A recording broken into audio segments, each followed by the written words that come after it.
Mezi Brnem a Prahou stojí podél dálnice 9 křížů, místo, které denně míjejí tisíce lidí. Jenže kdysi tu došlo k tragédii. Mladý mlynář, zaslepený žárlivostí, v den svatby rozpoutal neštěstí, které zasáhlo nevěstu, ženicha i jejich rodiny. Od té doby se říká, že v okolí křížů čas od času něco není v pořádku. Představ si, že jedeš po dálnici. Je pozdě v noci, kolem jen tma a blikající světla kamionů. Náhle si všimneš těch křížů u krajnice. Něco tě přinutí zpomalit.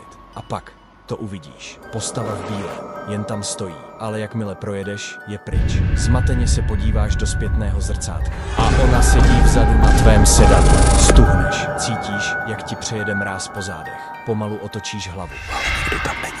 Co si o tom myslíš? Zažil nebo zažila si někdy něco podobně děsivého? Poděl se o svůj zážitek v komentářích. A nezapomeň dát like a odběr, aby ti neuniklo žádné další mrazivé tajemství.